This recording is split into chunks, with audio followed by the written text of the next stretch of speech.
ang mga kwento ng pag-ibig, kwento ng buhay at kwento ng pag-asa dito sa Barangay Love Stories. Love Stories.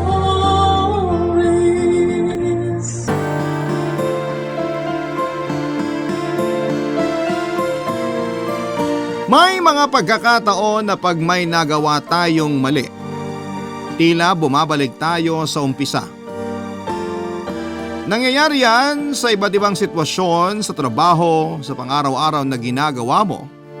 Ikaw, kabarangay, kung kinalabit ka ng tadhana at bumalik ka sa simula, ikakagalit mo ba o tatanggapin mo na?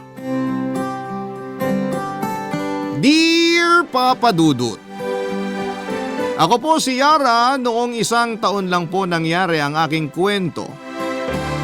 Sa kasalukuyan po ay 30 years old na ako. Hindi po kami may kayang pamilya pero kahit po ganoon ay naigagapang ng mga magulang ko ang pag-aaral ko hanggang sa makagraduate ako noon. Kaya naman pinangako ko sa kanila na maghahanap kaagad ako ng trabaho para makatulong sa kanila. Nag-aaral pa po kasi ang bunso kong kapatid. Dahil maganda naman po ang mga grado ko ay nakagraduate po ako with honors at madali din ako nakahanap ng trabaho. Kaya nga po nang pangako ko na makatulong sa amin. Nag-iisip ako na yun talaga ang gagawin ko, ang galingan sa pagtatrabaho. May naging problema nga lang po ako at hindi po ako makasabay sa pananamit ng mga kasamahan ko. Tapos po ako sa budget, yung ipambibili ko ng gamit ay nilaan ko na lamang sa mga kailangan namin sa bahay. Kaya nga medyo mga luma na po ang mga damit na nasusuot ko noon. Maayos pa naman po ang mga damit ko pero halata na pong luma ang mga ito. Sa totoo lang po ay wala namang masyadong problema sa opisina kahit luma ang damit ko. Maliban po sa isang tao. Ewan ko po kung anong nagawa ko sa kanya at parang kalan ang tingin niya sa akin. Kasi naman ay nagiinit ang dugo niya. Siya po si Nice, mas bata po siya ng 2 taon sa akin. 27 years old lamang siya noon. Ang sabi sa akin ay natanggap daw si Nice doon kasi kakilala ng daddy niya ang CEO ng kumpanya kaya malakas daw ito. Magaling mangbully si Nice kahit may mga tao sa paligid kaya niya akong ibully nang hindi nahahalata ng mga tao. Lalo na kapag nasa paligid ang boyfriend niya. Kasamahan din po namin ang boyfriend niya na si Leon, 30 years old naman po siya. Mas senior siya sa amin kaya maganda na ang posisyon niya sa kumpanya. Siya po ang manager kung saang department ako naka-assign. Mapagmahal siyang tao, mahal na mahal niya si Nice kaya lang para siyang kabayo na may tapahoho.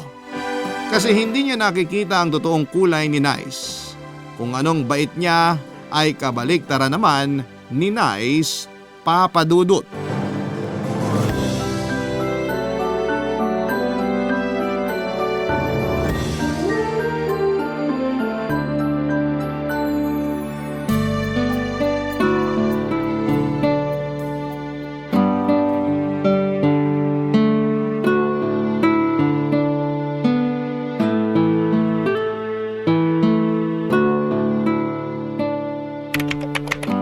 Jurassic? Ha? Jurassic? Sang ira galing yan? Ang alin? Yung ginagamit mo? Alin? Itong laptop? Ha? Laptop yan? Oo. Akala ko pang hilod ng elepante. Ito lang kasi yung laptop ko eh. Eh di bumili ka ng bago. Walang pambili. Napakadukha mo naman. Laptop lang, wala kang pambili. Pag-iipunan ko pa. Matagal ka na ba dito? Bago lang ako. Bago ka lang dito pero yung damit mo luma. Oh, sorry. Lumang-luma pala. Ilan lang din kasi ang damit kong pang-alis eh. Nakakaawa ka naman. Pang-alis yung suot mo. Kasi sa bahay namin, basahan na yan eh. Sobra ka naman. Ano? Sumasagot ka sa akin? Hindi naman. Kilalanin mo muna kung sino ako dito bago ka magmalaki dyan ha. Ay teka, ano nga bang ipagmamalaki mo? Minamaliit nga kita. Papasok na ako sa loob ha. Hoy! Bakit? Bastos ka ha? Paano ko naging bastos? Kinakausap kita, aalis ka? Bastos ka! May tatapusin pa kasi ako. Wala akong pakialam. Pag kinakausap kita, huwag kang aalis. Aalis ka lang pag pinaalis na kita. Huwag mo akong tinatalikuran. Hindi naman sa ganun. Palasagot ka pa? Ayoko ng sinungaling dito ha? Hindi naman ako sinungaling eh. Kita mo na, nagsisinungaling ka na naman. Ano bang kailangan mo? Hoy, hindi tayo magka-level ha? Mamang itawag mo sa akin. Okay. Ano? Okay. Sabi ko, mamang itawag mo sa akin. Sumagot ka! Ma'am! Anong ma'am? Sagot ko po. Piloso po ka, baka… Pasalamat ka, kakalinis lang ng kuko ko. Baka madumihan pa pag nasampal kita. Pwede na po ba akong lumabas? Ma'am? Sinasarcastic mo ba ako? Paano po ba ako magpapaalam? Maupo ka dyan. Sasabihin ko kung kailan ka aalis. Pero may trabaho pa po ako eh. Bakit ako wala? Iyon nga po. Magtrabaho na po tayo, ma'am. Nangiinis ka ba talaga? Naguguluhan po ako. Kasi tanga ka. Kaya tumahimik ka na lang dyan. Kanino ka under na manager? Kanino ka under na manager? Bastos ka talaga ha? Kinakausap kita. Sabi niyo po tumahimik lang ako eh. Nanggigigil na ako sa'yo ha. Humanda ka sa labas ng opisina. Wala na nga po akong ginagawa. Ako may gagawin sa'yo. Konti na lang. Pwede na po ba akong lumabas? Magtatrabaho ka, di ba? Saan ka magtatrabaho? Sa laptop mo, di ba? Opo. Oh, ayan ang laptop mo. E di dyan ka magtrabaho. O ano? Magtrabaho ka na. Oh! Bakit mo hinulog yung laptop ko? Ikaw mag-ingat ka sa pagsasalita mo ha. Nasagi ko lang. Hinulog mo eh! Ayan! Ayaw na mag-on! Kunwari ka pa. Sa itsura niyang laptop mo, sigurado namang noon pa sira na yan. Makaalis na nga dito. Naku, sira na yata tong laptop ko. Papa Dudut, hindi ko po talaga alam kung bakit gano'n na lamang ang galit ni Nice sa akin. Hindi ko pa nga siya kakilala ng matagal.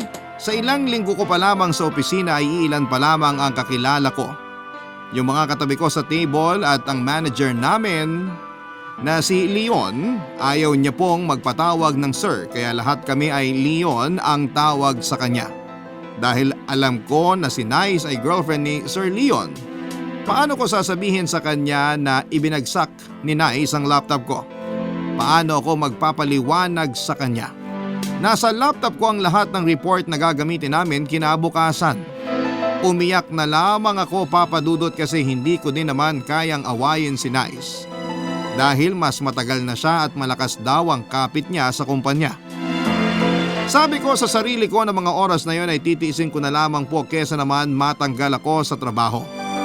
Hindi po pwedeng matanggal ako dahil marami akong responsibilidad. Pero iniisip ko kung paano ko maitatawid yung report ko. Baka yun din ang maging dahilan ng pagkatanggal ko sa trabaho. Gulong-gulo na ako nang biglang pumasok si Leon sa loob ng pantry at nahuli niya akong umiiyak. Mahirap na pong mag-deny kasi huling-huli at kitang-kita na umiiyak ako. Ang tagal bago ko nasabi ang dahilan. Pinilit niya po kasi akong sabihin ang dahilan ng pag-iyak ko. Sinabi ko na lamang po na aksidenteng nahulog ang laptop ko kaya nasira at wala pa akong ibang kopya ng mga ginawa kong report. Papa Dudut, sinabi niya na kailangan ng report kinabukasan ng umaga. Natakot ako sa kanya at hindi ko na alam ang gagawin ko. Pero imbes na magalit ay naawa pa siya sa akin. Sinabi niya na kailangan kong mag-overtime para tapusin namin ang report. Gagamitin na lang daw namin ang laptop niya and take note namin. Kasi tutulungan niya daw ako hanggang sa matapos ang report dahil importante yon. Madali naman po sa akin yung report kasi kabisado ko naman po yon. Pero madami po kasi kaya dahil sa dami ng mga kailangan tapusin ay ginabi din po kami Pagkatapos ay nagaya si Leon ng late dinner kasi hindi pa po pala kami kumakain. Kaya pala kumakalam na ang sikmura ko. Nahiya ako kasi wala akong pera at nagulat ako kasi wala naman akong sinasabi pero bigla niyang sinabi na sagot niya daw. Kahit ayaw ko ay mapilit siya kaya sumama na rin ako kahit na nahihiya pa ako, Papa Dudut.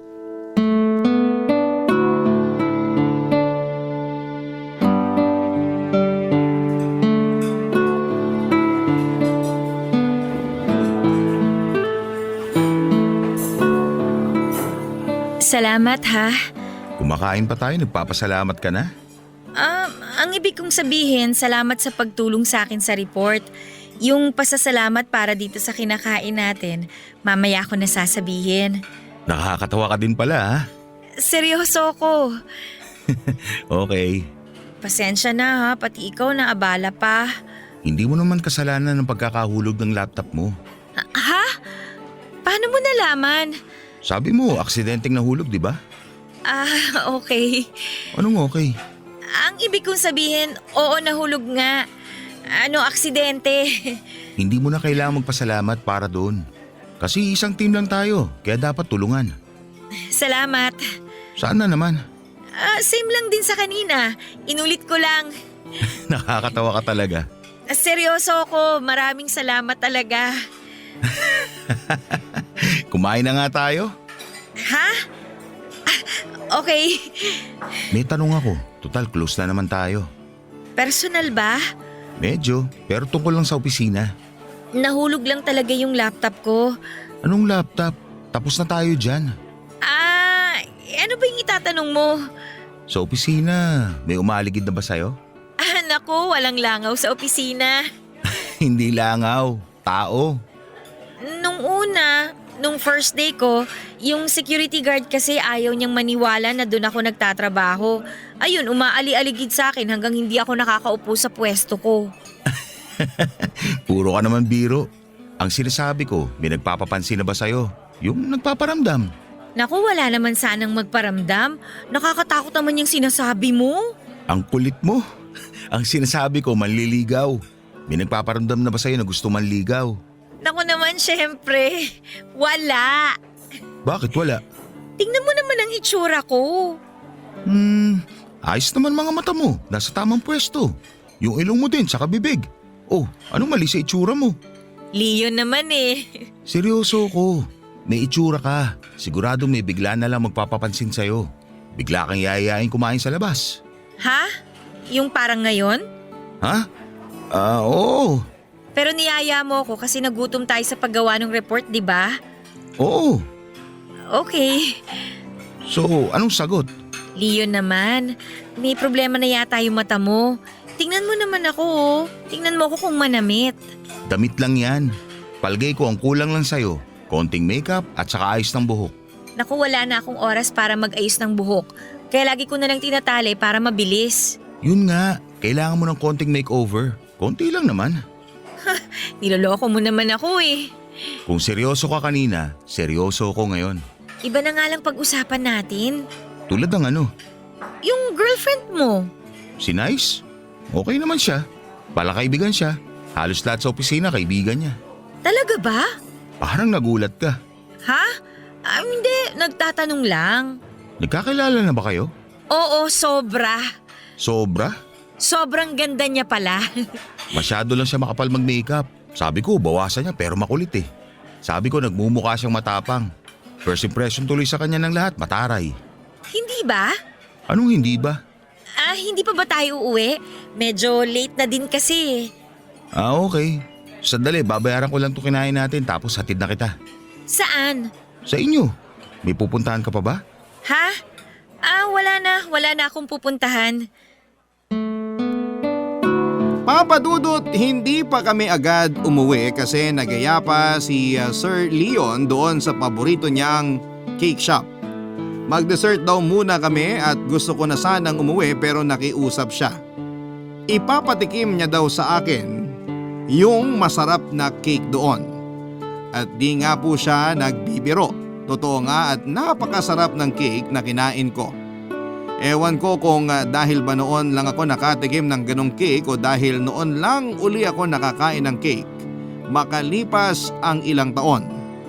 Matapos ang pagkain ng cake ay hinatid na ako ni Sir Leon sa bahay, Papa Dudut. Chocolate cake ang kinain namin. Hindi ko alam kung totoo talaga ang kasabihan na nakakapagpasaya daw ang kombinasyon ng matamis at tsokolate. Kasi parang ang saya ko pagdating sa bahay, parang nawala sa isipan ko na gabi na pala at maaga pa ang pasok kinabukasan.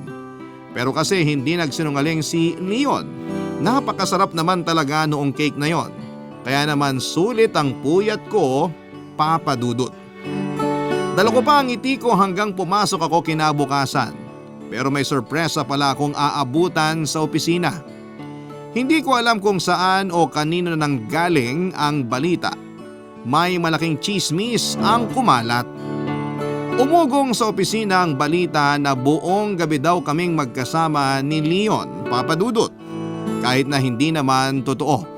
Okay lang sana na machismis kami, syempre nakakahaba ng buhok yon. Ang gwapo kaya ni Leon, kaso'y may magiging problema sa balita na yon. Balitang naging chismis at naging malaking issue kanina pa, syempre kay Nice. Kung kumalat na sa opisina ay hindi imposibleng hindi rin makarating sa kanya ang balitang ito, Papa Dudut. Barangay Love Stories. Barangay Love Stories. At gaya nga ng inaasahan, Papa Dudut, ayun, nalaman na nga ni Nice at nalaman ko noon na galit si Nice. Expected naman yon kasi noon ngang wala akong ginagawa sa kanya ay galit na siya. Paano pa kaya noong may kumakalat na chismis na? Kahit naman wala akong ginawa ay hindi siya maniniwala, Papa Dudut. Ewan ko kung ano ang naging development ng simpleng balita na dumating kay Nice tungkol sa pagdidinner namin ni Leon. Kasi kahit hindi ko pa siya nakikita noong oras na nalaman ko yung tungkol sa umugong na balita ay ramdam ko na yung galit niya na humihiwa sa balat ko. Naisip ko na huwag akong titigil sa lugar na wala akong kasama kasi kung mag-isa ako ay siguradong lagot ako kay Nice. Pag may kasama ako ay hindi niya ako mabuli-buli kasi nga tago siya kung mambuli para hindi malaman ni Leon. Kaya kapag may aalis sa tabi ko ay tatabihan ko na lamang kaagad yung iba na mga kasamahan ko. Pero Papa Dudut, nakakahaba uli ng hair yung pagselosan ako. Feeling ko ang ganda ko. Kaya kung galit si Nice sa akin dahil sa balita ay iniisip ko lang na minamaliit niya ako pero threaten siya sa akin. Actually, ang mga iniisip ko ay pagpapalakas lamang ng loob ko. Kasi nga ay ayoko po ng gulo dahil ayokong manega sa opisina. Pero nang mga panahon na yon ay hindi ko akalain na magiging dragon na pala si Nice. Kahit kaharap pa si Leon. Kasi nung umaga ay nagkita pang muli kami ni Leon sa pantry. Wala naman akong magagawa, maliit lang ang opisina at magka-team pa kami at manager ko siya. Paano hindi kami magkikita noon? Noong makita nga po niya ako sa pantry, may kasama ako at sinabi niya na may iaabot daw siya sa akin. Sa kanya tinawag yung kasama ko. Ayun, Papa Dudut, naiwan ako mag-isa sa pantry at gusto ko nang umalis kaso'y babalikan daw ako ni Leon kasi nga ay may iaabot daw sa akin. Habang nakaupo ako ay ramdam na ramdam ko ang init. Parang may papalapit na dragon na nagbubuga ng apoy. Paglingon ko ay totoo ang nararamdaman ko.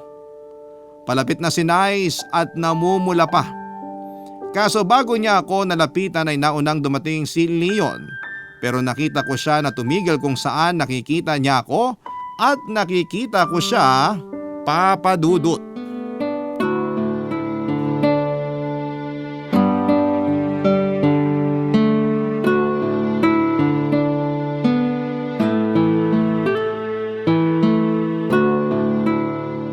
Buti hindi ka na late. Kahit napupuyat naman ako, maaga ako nagigising. Sorry, napuyat ka. Ay hindi, sorry. Hindi yun yung ibig kong sabihin. Biro lang, alam ko naman. Ikaw talaga. Good luck sa presentation natin mamaya. Kinakabahan na nga ako eh. Bakit ka kinakabahan? Ako naman ang magpe-present. Kinakabahan ako para sa'yo. Maganda naman ang report natin at kampante akong wala magiging problema. Eh bakit ka nag-good luck? Pampaswerte. Oo nga naman. Teka, paano nga pala sa mga susunod na report? May laptop ka na ba nun? Wala pa siguro, pag-iipunan ko pa eh. Siguro makikigamit na muna ako ng desktop natin. Kung kailangan na talaga madaliin, baka punta na lang ako sa internet shop sa amin. Ano? Nakakapagod naman yung gagawin mo. Kaya ko yun. Teka, sandali ah. Ay, teka, saan ka pupunta? Bakit parang takot na takot ka? Ha? Wala, sasamahan na lang kita. Hindi naman ako aalis. May kukunin lang ako sa bag. Okay. Akala ko kasi aalis ka eh. Mabilis lang ako. May naiwan pala ako. Sandali lang ah.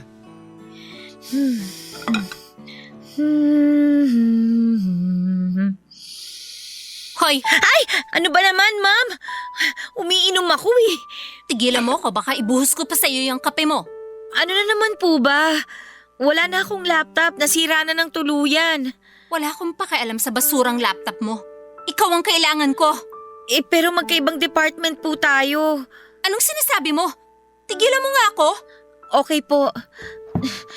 Saan ka pupunta? Aalis po para masolo nyo na po itong pantry. Subukan mong umalis, uubusin ko yung patay na buhok mo. Eh ano na naman po ba ang ginawa ko? Oh, nice! Leon, Anong ginagawa mo rito? ha? Hinahanap ka? Magkakilala na pala kay ni Yara? Oo. Magkaibigan na kami. Yara, magkaibigan na pala kay ni Nice? Ha? Oh, Sweet, bakit ka nandito? Iaabot ko kay Yara tong laptop. Binalikan ko pa sa table ko. Nakalimutan ko kasing daling kanina. ha? Ano yan? Laptop nga, hindi ba halata? Biro lang. Laptop to ng kapatid ko eh. Nasa Amerika na siya, saka ang tagal nang nasa bahay nito. Gamitin mo muna hanggat hindi ka pa nakakabili ng bagong laptop. Bakit mo ipapahiram sa kanya yan? Nasira na kasi yung laptop ni Yara. Kaya ipapagamit ko muna to. Para hindi na kami gabihin sa paggawa ng report. So, totoong magkasama kayo kagabi? Oo, mag-aalas 9 na kami natapos. Saan kayo nagpunta pagkatapos nun? Kumain kami sa labas doon sa paborito nating resto. Tapos pinatikim ko sa kanya yung paborito mong cake. Ano? Siguro mga pasado alas 12 ko na siya naihatid sa kanila. Hinatid mo pa siya? Hanggang kanto lang naman. Tumahimik ka. May kalandian ka din kahit nakakadiri ang itsura mo. Alam mo kung anong bagay sa'yo? Ito! Uy, Nice! Anong ginawa mo? Ano? Ipagtatanggol mo yung busabos na yan? Ano nangyari sa'yo? Bakit ka naging ganyan? Ilayo mo sa akin ang babaeng yan! Halika na, Yara. Saan ka pupunta? Leon! Huwag mo akong iwan! Leon!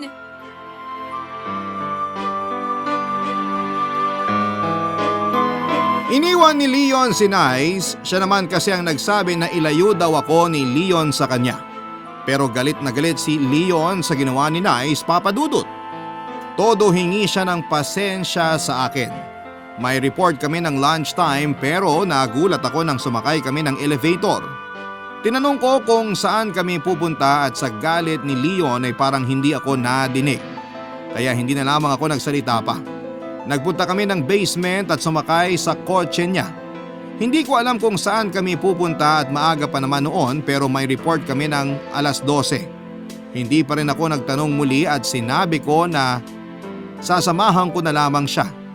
Laking gulat ko, Papa Dudut, nang dalhin niya ako sa tindahan ng damit at pagpasok ay kinausap niya yung nagbabantay.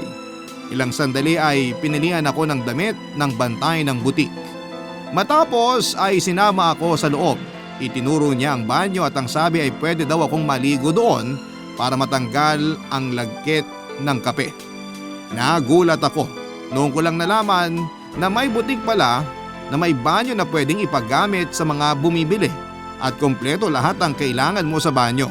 Mula sa mga sabon hanggang sa mga deodorant. Nando na lahat. Siguro madalas bumili si Leon sa store na yon kasi inasikaso siya ng husto. Sabi ng bantay, pagkatapos ko daw maligo ay suotin ko yung damit na pinili niya para sa akin. Hindi ko alam kung bakit sumunod na lamang ako sa mga sinabi niya sa akin. Matapos kong maligo at isuot yung damit, Binayaran na pala ni Leon yung sinuot ko at naglakad na kami papunta sa isang salon. Pinaayusan niya ako ng buhok at pinamakapan. Para akong utu-utong sunod lamang ng sunod. May 1 oras pa bago ang report nang makarating kami sa opisina. Hindi ako nakilala ng mga kasamahan ko at sa totoo lang, Papa Dudut, nang humarap ako sa salamin ay muntik ko ding hindi makilala ang sarili ko. Maganda po pala ako. Yun na lang ang nasabi ko sa utak ko. Bago kami pumasok sa conference room ay nakita ako ni Nice at kitang-kita ko din kung paanong nagbago ang itsura niya sa sobrang galit, Papa Dudut.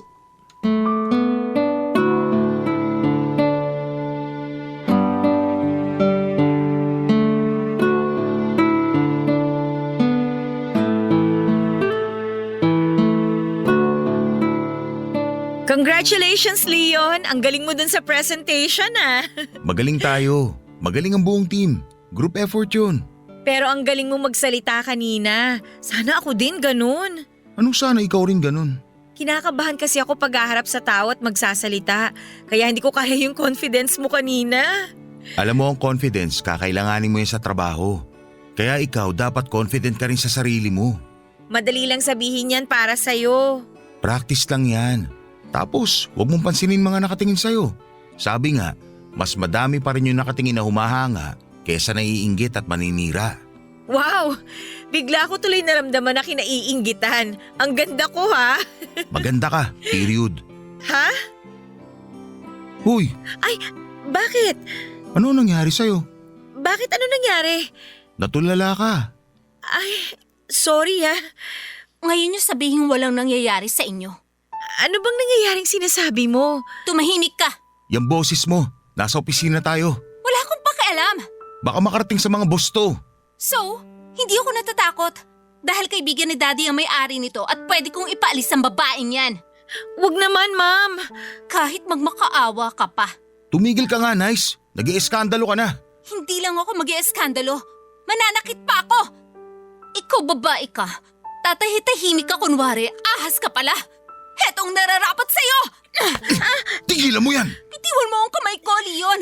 Humanda kang babae ka. Nakakahiya na, Nice. Bitiwan mo ako. Mas nakakahiya yung ginagawa niyo. Wala kami ginagawa. Mabuti pa, iwan ko na muna kayo. Anong iwan? Dito ka! Nice. Sinabihan kita Ano noong mo? bubusin ko ang buhok mo pero hindi ka naniwala. Nice. Ma'am! Tigilan mo nga yan. Sumanda ka ngayon! Pinabitiwan niya yung buhok ko. Yan ang dapat sa'yo. Kiara, nasaktan ka ba ng husto? Ayos lang ako. Ano, gusto mo pa? Pasalamat ka, tinulak lang kita. Buti hindi kita nginudngod sa sahig. Nakakahiya ka, Nice. Hindi ako makapaniwala sa nakita ko. Anong gagawin mo? Wala akong gagawin. Lalayo na lang ako. Anong lalayo? Hindi na healthy itong nangyayari. Yan pala ugali mo. May mga nadidinig ako tungkol sa'yo noon pa. Pero hindi ko nalang pinapansin kasi akala ko naiinggit lang sila sa'yo. Pero totoo pala. Oh, ngayong alam mo na. Ano ngayon? Hanggang dito na lang siguro tayo. Ano? Kailangan na nating maghiwalay. Hindi pwede. Ano? Tatakutin mo rin ako gaya ng ginagawa mo sa iba? Alalahanin mo na mas mataas ang posisyon ko sa'yo dito. Eh kung ipatanggal din kita. Gawin mo, wag mo sabihin. Sige, ipatanggal mo ako. Halika na, Yara. Leon, kaya ko na. Hindi, halika na. Umalis na tayo dito. Sige, iwan mo ako, Leon. Tignan ko kung saan ka pulutin pag sinabi ko to kay Daddy. Papa Dudut, naging pisikal si Nice noon. Pero parang hindi ko naramdaman ang sakit na mga ginawa niya dahil sa pagtatanggol sa akin ni Leon. Sa buong buhay ko ay noon lamang ako nakaranas ng gano'n na saktan at ipagtanggol. Nagsumbunga sa daddy niya si Nice at pinatatanggal niya talaga ako at si Leon pero hindi ginawa ng daddy niya ang gusto ni Nice. Sinabihan siya na ang kumpanya ang magde-decide sa bagay na yon. Dahil importante pala si Leon sa kumpanya kasi siya ang malaki ang nagagawa kung bakit umaangat ang kumpanya. Kinausap na lamang daw si Leon ang daddy ni Nice at sinabi lahat ni Leon ang nangyari at naintindihan siya nito. Kilala naman daw kasi ng daddy ni Nice ang ugali ng anak niya kaya alam niyang si Nice ang may kasalanan. Pinagsabihan din si Nice sa opisina Yung dating akala niya ay untouchable siya ay mali pala. Dahil sa iskandalo at sa mga nalaman na pinagsabihan ng management si Nice ay nagkalakas ng loob ang lahat ng mga inapi at tinakot ni Nice na ipatanggal niya ay hindi na natatakot sa kanya. Walang pumapansin sa kanya sa opisina, lalong-lalo na si Leon. Kapag magkakasalubong kami ay pinoprotektahan din ako ng mga kasama ko para hindi makalapit sa akin si Nice. Mas lalo ang pagpoprotektang ginawa ni Leon na halos yakapin ako para maprotektahan lamang kay Nice. Barangay Love Stories. Barangay Love Stories. Papa Dudut, sabi nga sa kasabihan na para kang gumawa ng sarili mong multo. Yun na yun po ang mga bumabalik kay Nice. Hindi lang siya gumawa ng multo kundi tinuring siyang parang multo dahil parang hindi siya nakikita ng mga tao. Kahit sinong kausapin niya ay lumalayo kung hindi din lang tungkol sa trabaho ang sasabihin niya. Nawala na din yung tapang ni Nice, yung dating dragon na sunog sa sarili niyang apoy. Grabe din palang magalit si Leon at parang wala na siyang pakialam talaga kay Nice. Sinabi nga niya na hindi naman daw dapat siya magagalit pero noong idinamay na ang trabaho niya sa personal na relasyon nila ay iba ng usapan. Kung hindi daw sinabi ni Nice sa daddy na ipatanggal siya sa trabaho ay ayos pa sana. Gagawa pa daw sana si Leon ng paraan para ayusin ang relasyon nila. Pero lumampas na daw sa hangganan si Nice, Papa Dudut. Ang pangit na sa akin manggaling ito pero ng mga panahon na yon ay nagmumukhang tanga na si Nice sa opisina. Minsang magkasama kami ni Leon ay nilapitan kami ni Nice. Hinila agad ako ni Leon sa likod ko dahil baka manakit na naman daw itong si Nice, Papa Dudut.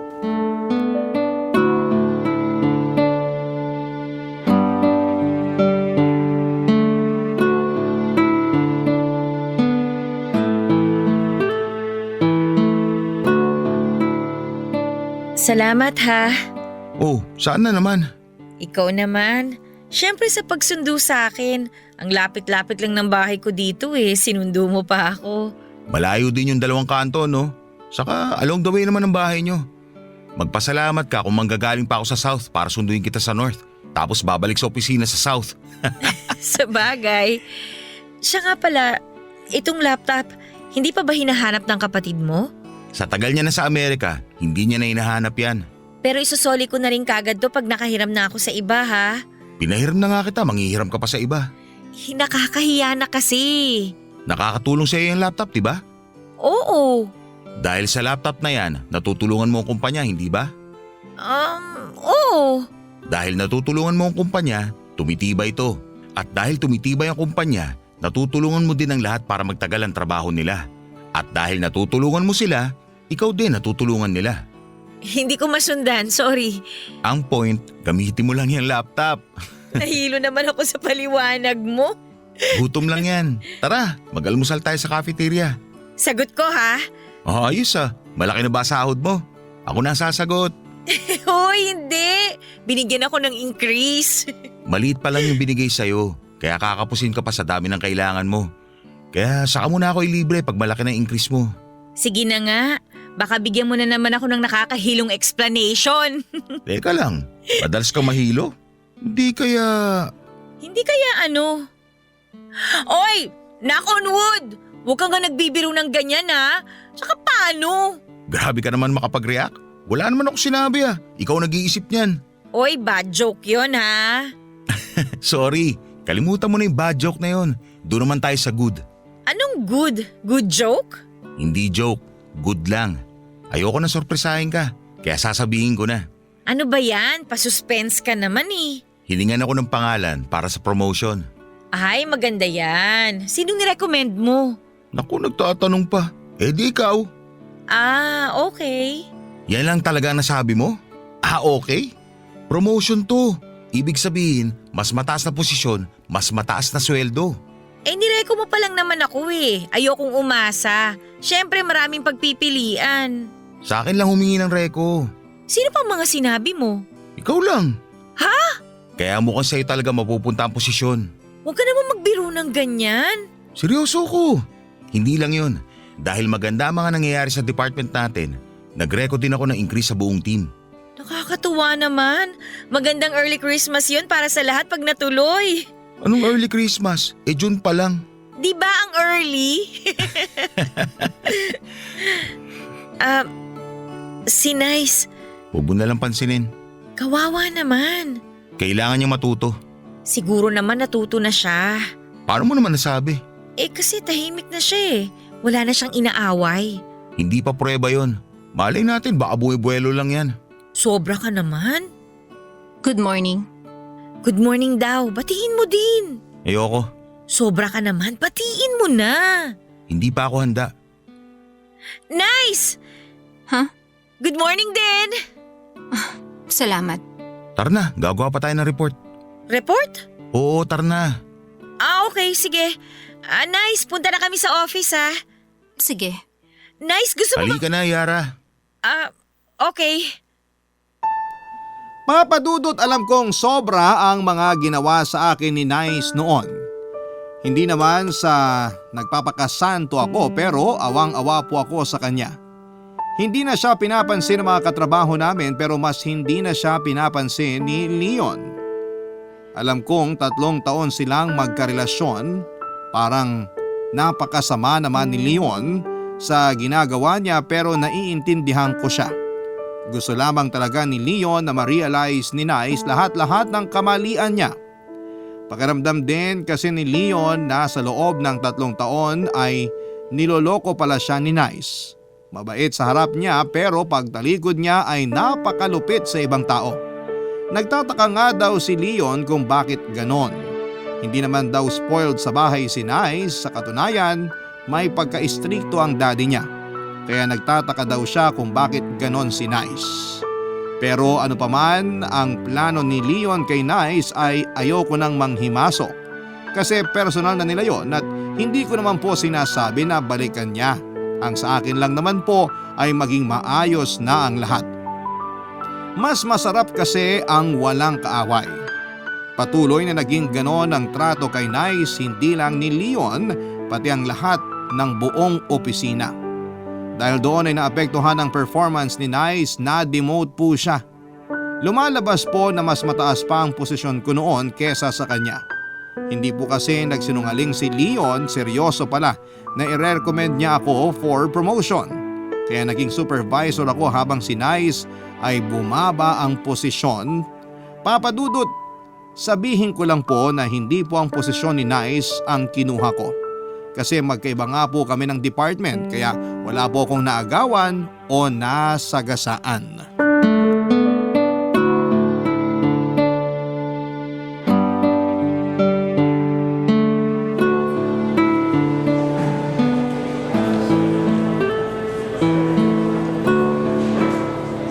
Uy, nakakahiya naman na ikaw lagi sumasagot ng almusal. Sus, maliit na bagay lang yun.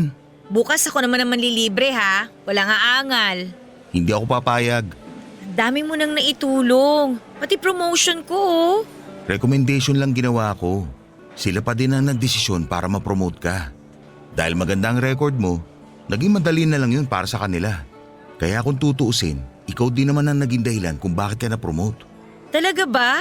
Oo, parang kapareho lang din yun ng ikaw din ang sisira sa sarili mo. Sa bagay, may point ka. Pero hayaan mo naman na ako manlibre. Walang problema. Sige, ilibre mo ako pero pag dumating na yung tamang panahon. Aber, kailan naman yung tamang panahon na yon? Pag napag-graduate mo na yung kapatid mo, pwede mo na ako ilibre. Ano ba? 1 taon pa yun. Oo, 1 taon na lang pala. Willing to wait naman ako. Nakakainis ka. Hindi to presentation pero nakakabilib pa rin yung husay mo sa pagpapaliwanag ha. Inuto mo pa ako. Siguro may gusto ka pa, no? Uy, grabe ka naman sa akin. Joke lang. Pero salamat talaga ha. Salamat sa lahat. Madami ka pang magiging progreso sa kumpanyang to. Kaya mas pagbutihin mo pa at galingan. Yes, sir! Sir ka dyan. Excuse me. Oh, nice. Bakit? May gusto sana akong sabihin. Nakakaistorbo ba? Nako, hindi. Halika, maupo ka. Salamat. Huwag ka sana manggulo. Hindi. May sasabihin lang ako. Sige, kung ipinapangako mo na walang gulo. Hindi ako manggugulo. Sige, maiwan ko na kayo. Teka Leon, saan ka pupunta? Leon, kayong dalawa sana ang gusto ko makausap. Upo ka muna ulit dito, break pa naman natin. O sige, ano ba yun, Nice? Una sa lahat, gusto ko sanang humingi ng patawad sa nagawa ko nung nakaraan. Sincere ka ba? Leon, Tinatanong ko lang naman. pasensya ka na Nice ha. Naiintindihan ko naman si Leon. Hindi ko siya masisisi. Kalimutan mo na yung nangyari dati. Kalimutan na natin yung pare-pareho. Para wala tayong bit-bit sa dibdib natin. Salamat, Yara. Leon, Oh, anong sasabihin mo? Sana mapatawad mo pa ako, Leon. kalimutan na natin yun. O yan, okay na tayong tatlo ha. Salamat sa inyo. Yara, may gusto sana akong ibigay sa'yo. Ha? May ibibigay ka? Ano naman yun? Heto, Laptop? Bakit mo ako bibigyan ng laptop? ako ang dahilan kung bakit nasira ang laptop mo dati. Kaya ibibigay ko yan kapalit. Ay hindi, okay lang. Nagagamit ko pa naman yung laptop ng kapatid ni Leon kaya okay na yon, okay na yon. I insist. Para sa akin to. Para sa guilt ko, kaya sana tanggapin mo. Pero Sige na, Yara. bakit mo ibibigay sa akin tong laptop mo? Hindi mo na ba gagamitin to? O bumili ka na ng bago? Hindi. Ha? Anong gagamitin mo? Hindi ko na kailangan yan. Anong ibig mo sabihin? Nag-resign na ako. Ano? Wala nang pumapansin sa akin dito. Pero hindi ko sila sinisisi. Alam ko kasalanan ko, kaya tinatanggap ko lahat. Tsaka baka maapektuhan pa ang kumpanya dahil sa akin. Ha? Kailan ka pa nag-resign? Last month pa ako nagsabi.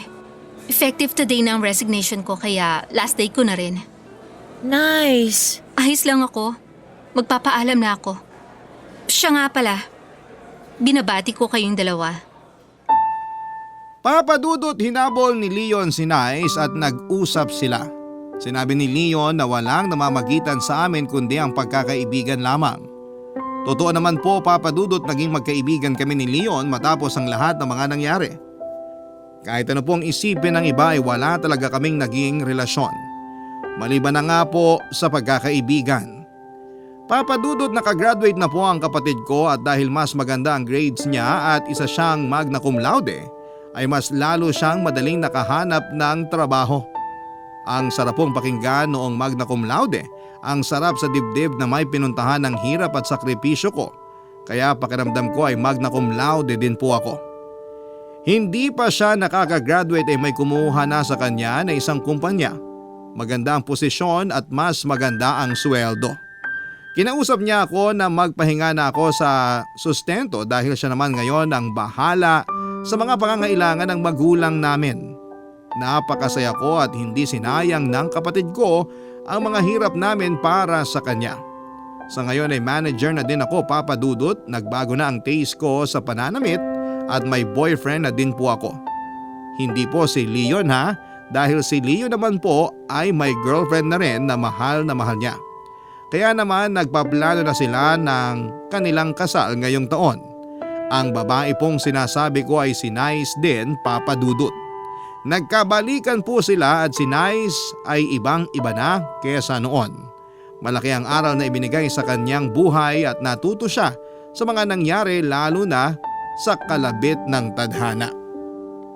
Maraming salamat po, Papadudot, at binigyang daan mo ang aking kwento. Maraming salamat din po sa Barangay LS sa pagtatampok ng mga kwento naming mga kabarangay dito sa Barangay Love Stories. Ang inyong forever kapuso at kabarangay, Yara. Nagustuhan ng iyong napakinggan? Ituloy yan via live stream sa www.gmanetwork.com/radio.